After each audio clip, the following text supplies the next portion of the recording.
Hey guys, so I wanted to do a short video today on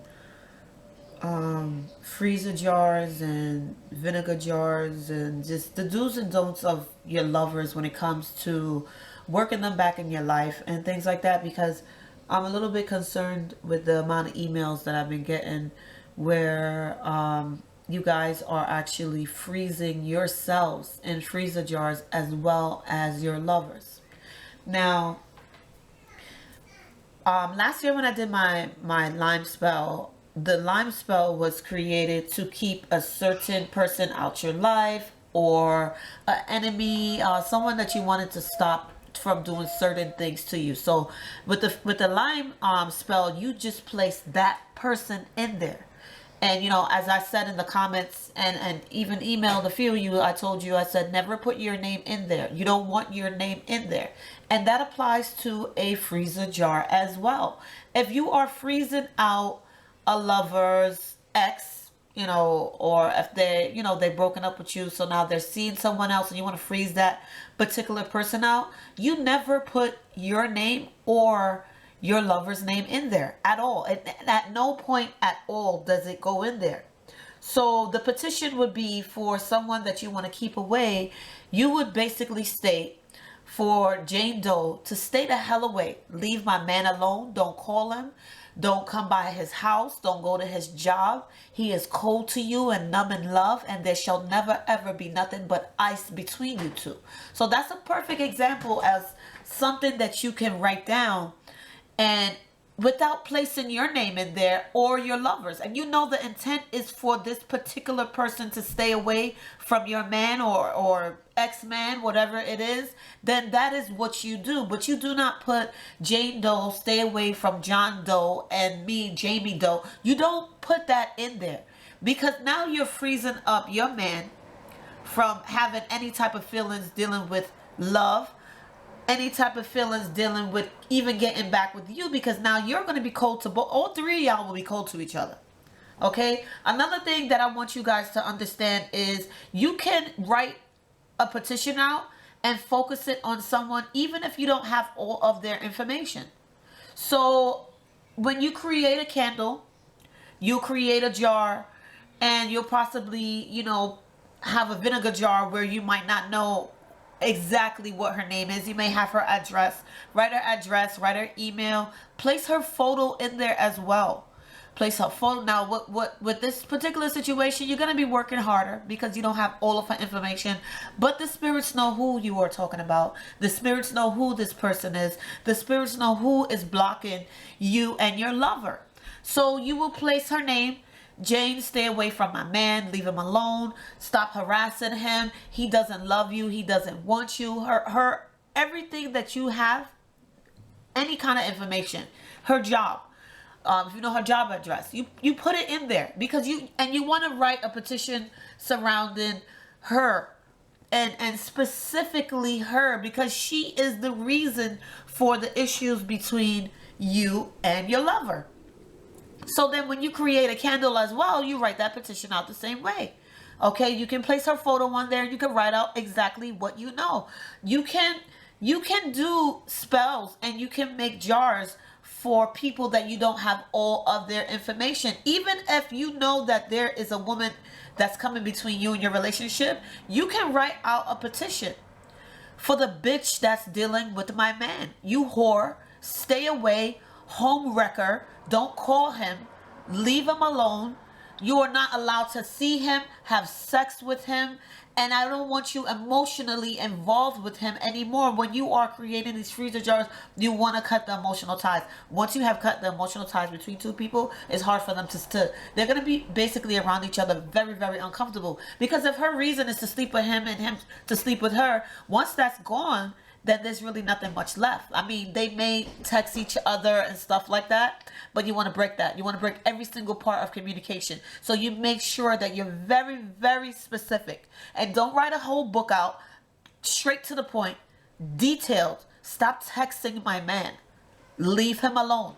You do not need to know her name, because there may be not just one woman in particular. There may be a few women. So you want to make sure you write down to the woman that's getting involved into my relationship, that's causing this hurt, this pain, to the woman that is sleeping with my husband, to the woman that is sleeping with my baby father, to the woman that is sleeping with my boyfriend, the woman that is having sex with him on a constant basis and giving this man and pleasing him in a way that she should not be. Write down each and everything. You do not need a whole book to get straight to your point. The spirits know who you are referring to. Okay, that is where your intent comes in. Okay, you intend to write about her. Your intentions are to break them apart. Okay, so when I say your intentions intend to, then you need to write out what you want to happen and with whom. Okay, leave my man alone. Leave his name out of those freezer jars, unless it is a destruction jar or a vinegar jar where you're going to be souring them together. Then you will place his name in there, but you don't need to place his name in there so much times. Okay, place a photo with them. As I told you, write out the petition in the back. Okay, you throw all that shit in there, the dog hair, the lemon verbena. You want to put some poppy seeds to confuse the situation as well. You want to put some chili pepper pods. You want to get all of that in there, and then you want to rip it, okay? Because that's what you want to do. You want to rip them apart. You want to break them. So that's where I tell you can throw some broken glass in there as well. Okay? A lot of you are doing things the wrong way, and then you email me and tell me, asking me if I can look at a video that someone else did on YouTube to give you some insight. No, I will not look at a video. If you are not referring to something you are doing personally or something that I have shown you, why is it my job to look at another video for somebody else? You need to email that person, him or her, and ask them, why are they doing it this way? Why are they telling you to freeze your lover with you inside of a lemon? That's going to sour you. Why are they saying to freeze a honey jar? You cannot do that. It makes no sense at all. One of the main things that I'm really concerned about is, are you guys burying yourselves in graveyard with your lovers? That is not doing any. Listen, everybody works differently. I'm not here to knock what others are doing, but I just want you to understand, with certain things that you do, there will be a certain outcome. No matter which way you're going to do it, there's going to be a certain outcome. So if you're going to bury your lover in a graveyard with a spirit, that has been dead for over 300-400 years old, you're not holding down your relationship. You're sucking down you and your lover's relationship. You're bringing you both down. You are basically pulling down. Okay, that spirit, especially if a lot of you're not going to the graveyard and asking for permission. You're not giving these spirits that you're burying stuff into their graves. You're not giving them an offering. You're not asking them. You're just going right in there and you're just burying yourself. A client of mine buried her and her lover inside of a graveyard because she said she saw this on YouTube. Now she said within like a month, everything just went bad. It really felt like they both were dying together. Just bad on top of bad on top of bad. It was just, she had to actually go back to the graveyard and get this out. And then I started helping her cleanse herself. She was killing her relationship. She didn't place no offering. She didn't find out who this person was that she was burying her love work inside, but she said someone told her to do it. And I understand everybody has their own channels and free to talk about whatever they want to talk about, but good, valuable information is best. Now, a lot of times also a lot of you are creating binding spells, which is fine. But make sure that when you're binding a man to you, that this is exactly what you want. Remember, binding restricts. So you're going to stop and restrain someone from doing something. So if you're binding him to leave you, never to leave you, that is what you're doing. He will never leave you. You're especially if it's a good ass binding spell. He is not going nowhere. Okay? But a lot of you are binding lovers in coldness. You can't bind someone that you love and you care about and you want to spend the rest of your life with in a freezer jar. It's impossible to do that. You cannot bind someone to coldness. What are you gonna get from him? you're going to have a numb heart. This man will be there like a walking dead, like a zombie. Always make sure that you cleanse and you stay well protected when you're doing certain spells, because a lot of you are just doing this, you're doing that. You're not even cleansing your hands after you do anything. And then you go on to something else, like I told you before. Clean to dirty, okay? Never dirty to clean. And when I say that, this is what I mean. Do not start a dirty destruction spell and then go start touching up your come to me candles and your honey jars and your sweetened spells. Don't do that. You're placing that energy that you just did on that fucking jar right on your good work, right on your light work, on your sweet work. I mean, destruction, it could be in a way, you know, a protective form of magic, you know, because you're protecting your relationship and you want to destroy that person. But it's on the darker side as far as the energy that you're going to be picking up. So make sure that you always go from clean to dirty. That's why I tell a lot of people, do not work 2 different spells on the same day. Don't think that it's okay to go, you know, do some love candles and, you know, money work. Those are great to do together on the same day. But then don't go and sour someone's life and then go touch that work. Like, I'd rather you work it on separate days. A lot of you want to know what moon to work with, what day. Listen, let me tell you something. When I got shit to do, it gets done. Okay? Fuck the day. Fuck the moon phase. Shit gotta get done. Shit gets done. Okay? I'm not sitting around waiting. Oh my God, I'm gonna wait 2 weeks to the moon. No, no, no, no, no. Okay? Do what works for you. Okay? A lot of you practice hoodoo, voodoo, santeria. You're into a lot of different spiritual stuff and you combine it into one. Do what works for you. There's no right or wrong way to doing your magic. You know, a lot of you say, oh, you know, I'm not initiated into this. Am I much more less powerful? No, you could be just as powerful. You could be a just powerful bitch as anybody else out here. So don't think you have to be initiated to have some power and strength into working your magic. Work it all together. I know a lot of my witchy friends, they're into everything. Every single thing that you could imagine. They work a little bit of this, and that's what makes them unique. That's what, you know, when you work with them, you can see all the different types of energies that surround them. I work mainly hoodoo, but I've worked a little bit of this, a little bit of that, and this is just a blend of me. So sometimes, you know, somebody may say, what do you practice? I practice magic. I mean, it's so much that I do, and I combine into my daily life as well as to helping my clients. And as far as what I have learned, I wanna combine all of that. I want to combine everything into what I do. Now, don't get me wrong. If I need to fuck you up, I will. That's not a problem. And when you need to fuck somebody up for messing with you, for hurting with you, for just crossing the line, you ain't worried about no hoodoo, voodoo. You doing whatever you got to do to deal with this person. Okay? So don't think because, oh, I can't do this. I can't. Listen, I have a lot of witchy friends that they're more on the darker side. They like fucking your life up. Okay? Because they feel like, you know, a lot of people there are a lot more people that need to suffer than to helping those that need to, you know, come back into where I would stand as far as cleaning your shit up. And that's what I basically do. I will clean your shit up for you.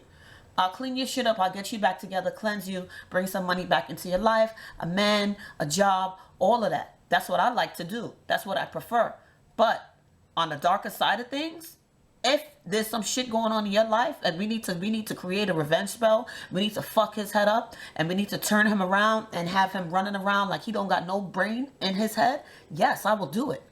Okay? So don't ever underestimate what you see somebody doing. Like I said, I don't call myself a witch, but that's neither here or there. Okay? When shit needs to be done, I get shit done. That's just how I feel. Okay, a lot of you are telling me, you know, you're watching channels and you know, this witch or practitioner, conjurer, root worker is practicing darker. That's what works for her. That's what works for him. Everybody has a side to them, okay? So you may appreciate the good sides of things when good things are flowing in your life. But when somebody fucks with you and you need to get shit done, you're going to be on a different side that you have never even realized in your life. You're going to say, well, damn, I didn't even know I could do this shit. Okay? Don't ever underestimate yourself and what you can do and what needs to be done. When it needs to be done, get it done. Do it. But do it the right way. Okay? Don't question what others will do. I know a lot of people that they prefer darker. I know a lot of people that prefer lighter. And I know a lot of people that are just in between, and they will do what they need to do to be a good spiritual worker for themselves, because you can't be a good spiritual worker for anyone if you're not a good one for yourself. You're a good spiritual worker for yourself, and then you can assist everyone else in helping them with everything that they need. I can assist with everyone and what they need. Now, when it comes to certain things, as far as making someone lose their baby and death spells, I don't touch on that. That's not what I appreciate doing. That's not something that I would like to do. If it's a situation where your man has gotten a woman pregnant, then at that point, that's where you need to sit down and think about what you need to do. Forget about spiritually. Okay, this is you. Okay, this is what you need to think about, and you need to consider everything that this man has done to the point where now he has gotten another woman pregnant. Why make her lose her child? What's the reason to make her lose her child? It's not going to make things better between you and him. He's still going to be a nasty, dirty dog. He's still going to cheat and probably get somebody else pregnant. So what you need to do is cut that tie. Leave him alone. Okay? Fuck his life up just like he has done to you. That's where you're going to come in with a nice, nasty revenge spell. And you're going to deal with him. And that's where you're going to see a side of yourself that you have never seen before spiritually. Now, spiritually, yes, you come back in. But when decision making comes in, you have to step out of that. Because you can't think that every single thing that's going on in your life is going to be solved spiritually. Because when you have that mindset, that is what you will rely on 100%. Yes, spiritually, you can change a lot of shit.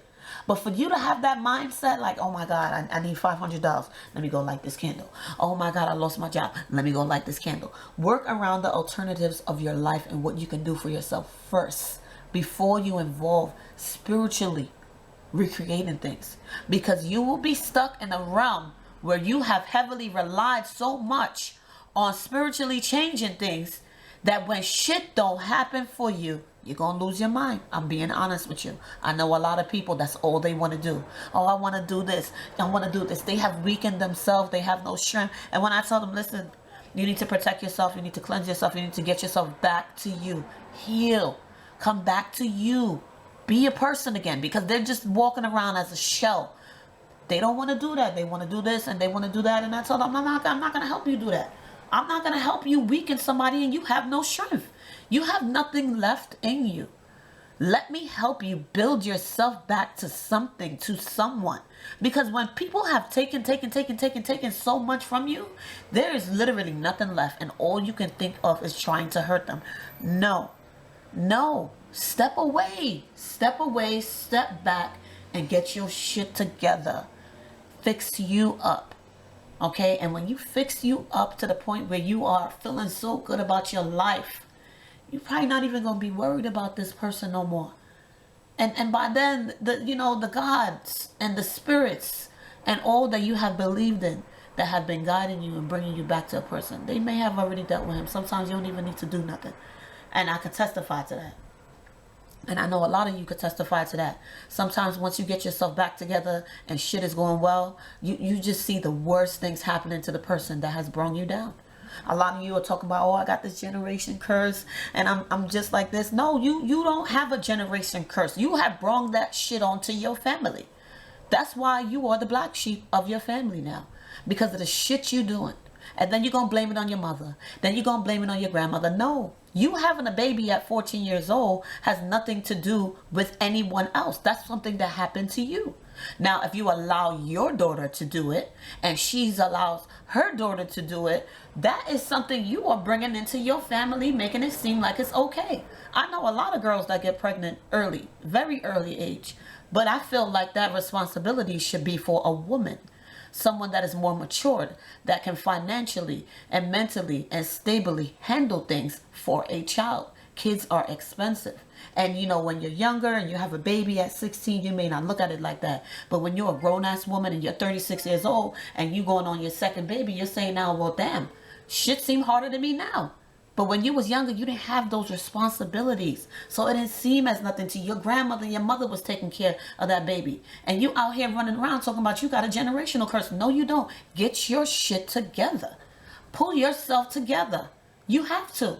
Cleanse yourself. Even if you just deal with herbal magic and you cleanse yourself to get yourself to a better state of mind, then you will start seeing things as you should, as the grown woman that you are. And I will tell you, consider getting you together, working on you, focusing on you, and finding a really good man that can love you. One that's not going to sleep around with your boss. One that's not going to sleep with your sisters. One that's honestly going to really love you and be there for you and care about you. Because you cannot honestly believe that love is so good that it really is going to break you down to the point where this man has taken every single bit and thing from you. Listen, you will get over this, okay? You will hurt. It will break you down. You will cry like there's a body that you cannot find.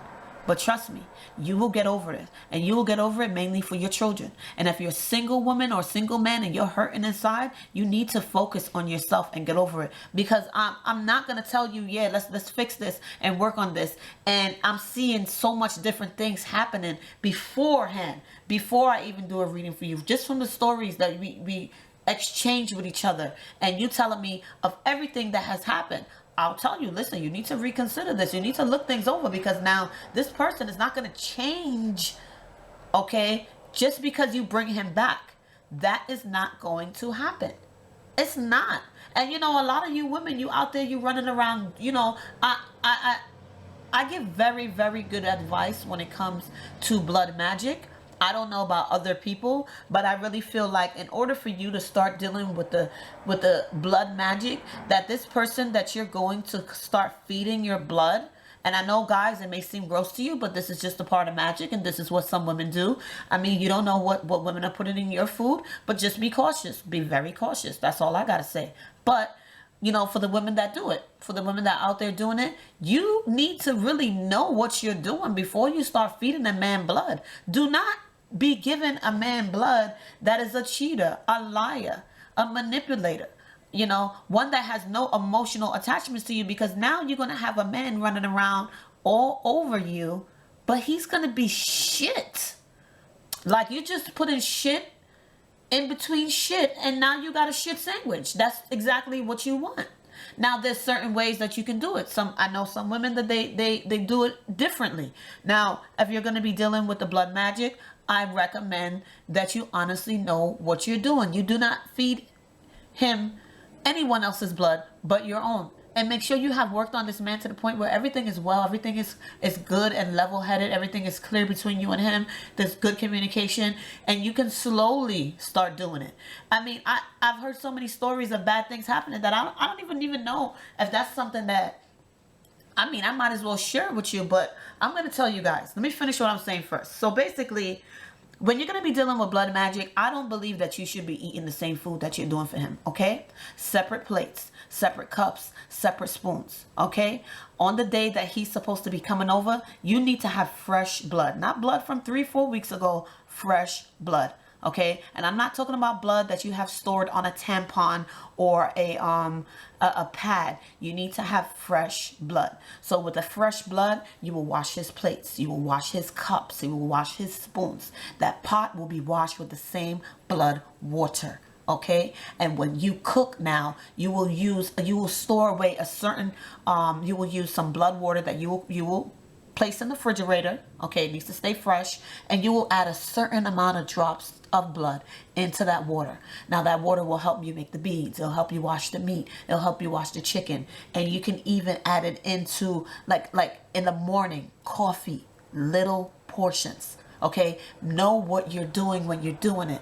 And a lot of times when you have found a good man and you want to reel him in, the purpose of using this blood magic is to keep him tied in with you, to keep him under you. Let me tell you something. When I recommend my clients to use blood magic, these men go nowhere. Okay, and these are their husbands. They want to stay together. These men, man, they straighten up in a straight line. They become, in a sense, perfect. Now, when you're giving a man your blood and he starts to become crazy, that is not the man for you. He is not the man for you. Stop feeding him your blood.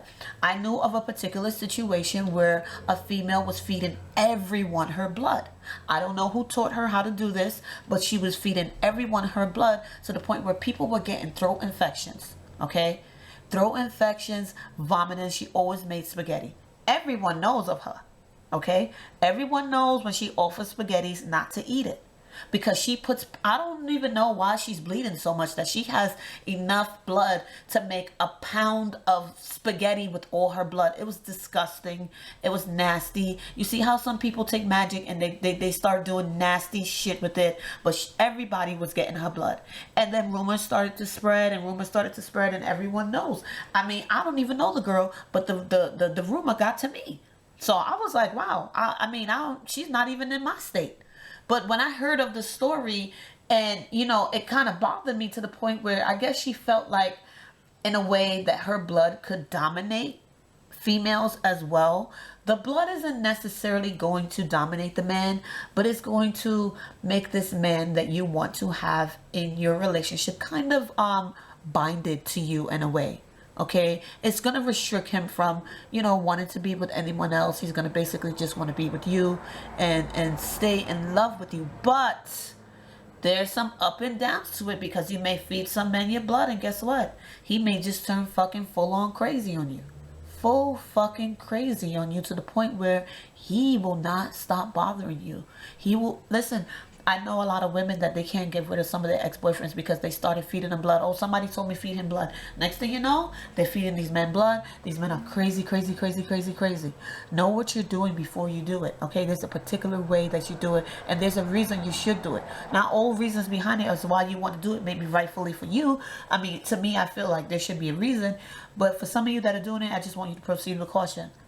Do not eat the food that you're going to feed him. That food is specifically for him. You're going to cook specifically for him, his own pots. Nobody touches these pots, okay?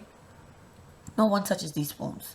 No one touches this. Even if he requests paper plates and cups, he starts getting suspicious, you give it to him, because it's already in the food already, okay? You need to know how to work certain things before you start working them. Don't think because someone else is getting results that those results are, you know, for you. Like, I see a lot of comments, oh, how long did it take to get results? When did you start seeing it? Everyone is going to be different. Your situation is not the exact as hers. And even if it was, it's going to be different. Find out what's going on in your life before you start working heavy on a man. Find out if he is really worth it.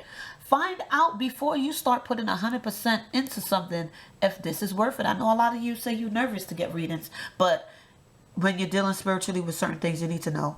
And you need to find out what's going on. And you need to really be aware that anything could possibly happen and anything could change. So even sometimes when you do get a reading, things are prone to change within that reading. You can change the possibilities and outcome now that you know. But if you're known ahead of time this is going to happen, avoid it, prevent it, if it's to be. That's what you should do. That's what I recommend in situations like that. So, you know, I just want you guys to be really cautious as to what you're working, and even, you know, who you're working with. Because a lot of times you guys are telling me, you know, I consulted with this worker and I sent her my money and I never got no photos. I don't know if anything works. You need to make sure that you can see some kind of work. I show my work with the permission of my clients, and even they tell me sometimes to let, you know, everyone know, you know, what results yielded. That's why sometimes I'll do a video. But I show my work on Facebook and Instagram, and even on here, because I want people to know that, you know, in doing my work for them or services and anything like that, I'm going to show you what I'm doing. You're going to get a report. You're going to know everything that I'm doing. You're going to get photos of it, before, after, during. I want you to see that I know what I'm doing when it comes to certain things, because a lot of people, they don't know what they're doing, and they're just going by other people's videos, and they're stealing other people's photos and saying they can do this and they can offer that, and they have no idea as to what they can do. I show my work because this is what I do. I want you to see how you can do work for yourself, or how you can hire me to do work for yourself, or even how you can hire someone else to do it. Now, me doing work for you, and if you have like 4 and 5 other workers doing work for you, my work is not going to be affected by what they do. Now, if we're all sweetening you and you believe you need 5 root workers to sweeten you, then if every single one of us know and we're on the same page as to not communicating with each other, because I don't work with nobody else. I don't work upon nobody else's readings. I don't even sometimes want to work on a reading that you felt that, you know, you did 2 years ago and you want to go by that. Like, how am I supposed to go by a 2-year reading? I do what I do, and that's what I go upon. So if I'm working for you, I'm going to specifically work upon my results and me focusing on you. I don't care what those other root workers are doing. They're not going to affect my work. I'm not going to be sitting around worried saying, oh, what she's doing is going to affect my work. No, the fuck it ain't going to affect my work. I know what I'm focusing and doing on you. That's why you need to sit down and realize you don't need 10 root workers, doing work for you. You don't need 10 different people praying over you. You could do that shit, that prayer. You could do prayers yourself. Okay? Stop paying people to pray over you. You're going to actually go find somebody, oh, I'll pray for you. I'll pray over you. Give me $100. I'll pray over you. No, they're not even doing no spiritual work or nothing behind it. Who does that? Anything that anybody else is doing for you has nothing to do with me, honestly. Okay? Now, if they're doing some fucked up shit, then I'll tell you, listen, that shit that whoever's doing for you, this seems a little, sketchy. But I'm not going to intervene and ask what you're doing. And if I'm doing work for you, there's no reason for you to share with other root workers what I'm doing for you either. So that's where I get a little bit skeptic with some of you, where you tell me, oh, I'm working with you and for other people from YouTube, and this root worker want to know what you're doing. The fuck, it ain't your business, bitch. Why the fuck you worried about what I'm doing? If you doing some sketchy shit or you're not doing shit at all, you shouldn't worry about what I'm doing, because I'm here to actually bring my clients results. Not even with my spiritual services, but with everything that I do. With my oils, with my powders, okay, with the candles you buy from me, with my jars, every single thing that I present that has me into it, and I'm preparing for my clients, I want it to bring in goodness to you. That's why I always tell you, let me do a reading for you so I can see what's going on. I need to see what's going on. I need to see what is happening, who's doing what. And, as far as other spiritual workers, I could care less what they're doing, honestly. And I feel like, as a good spiritual worker, the last thing that you're going to be worried about is what another spiritual worker is doing. Because that tells me right there that you're not even sure about your own work, for you to worry about what other spiritual workers are doing. I believe you should stick to one spiritual worker. Now, if you feel you need 15 spiritual workers and you want to share with all the other spiritual workers what one spiritual worker is doing, what this one is doing, that right there, that's a no-no. That's a big red flag as to intervening in other people's spiritual services and works. You shouldn't even do that. If I'm getting spiritual services done by one and spiritual services done by another, I will feel a little awkward, even going and sharing what else another spiritual worker is doing for me. And on top of that, you want to know where your results are coming from.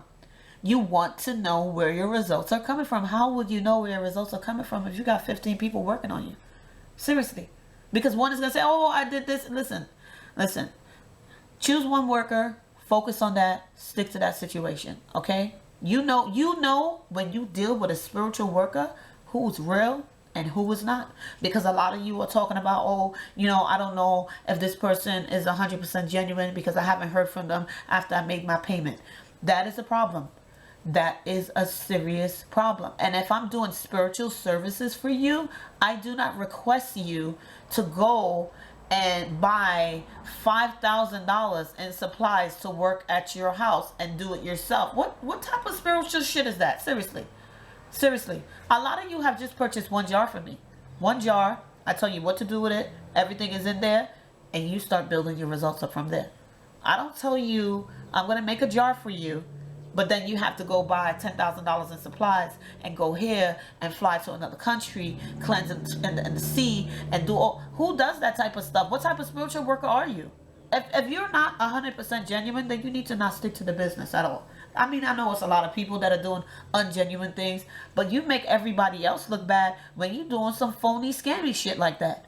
Honestly, you go upon reviews, you go upon when you speak to this person, you go upon just everything that you feel when you talk to someone. Just like if you was to meet someone in the streets and you could tell, if shit is real or not. I don't care what no one says. I didn't know, she wasn't a good friend. Now you knew. Just like as you would choose your spiritual worker as you would choose a friend that you would want in your life to help you, to help create the changes in your life.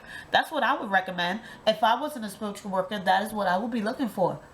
I wouldn't be looking for someone that is making you know, videos telling me they could do this and they could do that, and I've never seen nothing. I've never heard of them doing anything else except for them bragging about their own self. And sometimes when you have people that are boasting in that, you have to be really careful, because those are the ones that can talk and they have the gift of gab to get you to do as they want you to do. But then you never see any results. Now just choose wisely, you know, be careful what you watch, and always ask a question. I answer as many emails as I can, you know, when I'm off from work and I'm finished up my orders for the day, readings are done for the day, and I have like an hour or two, I'll throw a video on that I have. Because sometimes I'll upload videos and I don't get to put them on. I'll put a video up and I'll answer some comments and different things like that. But I just honestly want you guys to know that if you're getting any work done, you need to talk to that spiritual worker. You need to, if you're going to communicate via phone, Skype, email, Gmail, whatever it is, text messages, talk to your spiritual worker and, you know, figure out what is the best solution for your situation. Because a lot of spiritual workers, they get so used to doing it sometimes that they don't really care.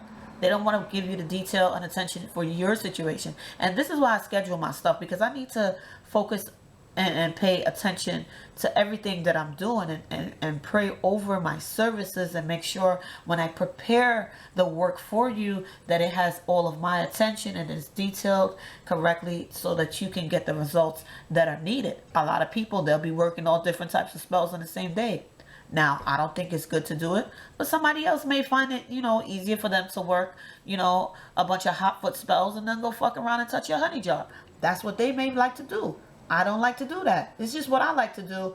I feel is good to give my clients the same advice. A lot of you are not my clients. You're just watching. You're doing the services yourself. You may have purchased the oil from me or such and such, whatever you may purchase from me in the past. The reason for me making the channel was because of my clients that I've known for a lot of years and I've been working for a lot of years, that wanted me to show them more of what I could do. And, you know, and learning videos, and so they can do some stuff, because I usually just tell them this is what you could do. You could do this, you could do that, but they, you know, sometimes people need to see things to get a better understanding as to how to do it. Now, I could tell you how to do it, but you may not necessarily get it right then and there. But seeing it a few times and watching it over a few times, you may finally get it, and you'll get it together. You know, so I just want you guys to honestly, when you watch something, if it feels sketchy and you feel like, why would I put my name and my lover's name in a vinegar and lemon jar to, you know, sour their minds from thinking about someone else? Like, it doesn't make sense. You know, it just doesn't make sense.